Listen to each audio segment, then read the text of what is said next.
ہندوستان کی فوج کو آج میں یہ چوڑیاں دینا چاہتی ہوں، کیونکہ پچھلے سال جب ہندوستان نے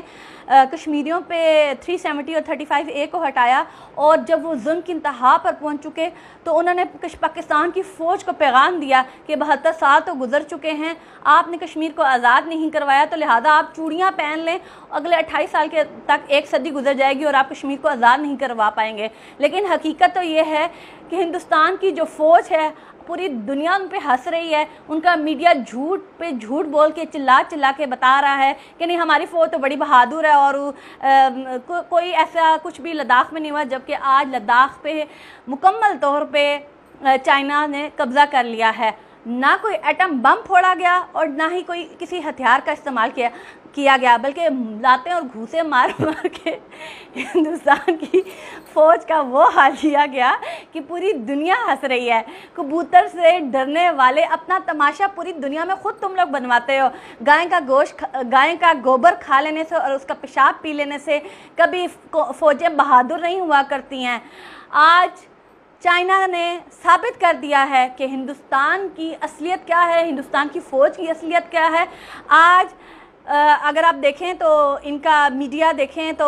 چلا کے جھوٹ پہ جھوٹ بولتا جا رہا ہے، جبکہ وہاں پہ بڑے بڑے جو جنرلز اور چیف آف آرمی ان کے وہاں پہ ان کے پتلوں کو نظر آتش کیا جا رہا ہے، کیونکہ ان کو پتہ چل چکا ہے، ان کی قوم کو، ہندوستانی قوم سمجھ چکی ہے کہ ہماری قوم جو فوج ہے وہ بزدل فوج ہے۔ نہتے کشمیریوں پہ اس لیے ظلم پچھلے 70 سالوں سے کیا جا رہا تھا کیونکہ وہ نہتے تھے، وہ تم لوگوں سے کمزور تھے۔ آج چائنا کی فوج تم سے طاقتور ہے، بہادر ہے، اس لیے وہ تمہیں لاتے اور گھوسے مار کے انہوں نے لداخ سے باہر نکالا ہے، تمہیں تمہاری اوقات یاد دلائی ہے۔ ابھی تو یہ چائنا کی فوج ہے، آنے والے وقت میں انشاءاللہ تعالی جو حق اور سچ بولنے والی اور اللہ کا نام لینے والی، رسول پاک صلی اللہ علیہ وسلم کا نام لینے والی پاک فوج ہے، جس دن تمہارا اس کے ساتھ سامنا ہوگا تو تمہیں اس سے بھی زیادہ تمہاری اوقات پوری دنیا میں دکھائی جائے گی کہ ہندوستان کی فوج نکھٹو اور نکارا فوج ہے، وہ اس لائق نہیں ہے۔ تمہارا جو اکھنڈ بھارت بنانے کا خواب ہے انشاءاللہ تعالی وہ نیست و نابود ہوگا اور نہ کبھی اکھنڈ بھارت بن سکتا ہے، بلکہ کشمیر آنے والے وقت میں انشاءاللہ تعالی آزاد ہوگا، اور جتنا تم لوگوں نے کشمیریوں پہ ظلم کرنا تھا اب اس ظلم کا دی اینڈ ہونے والا ہے انشاءاللہ۔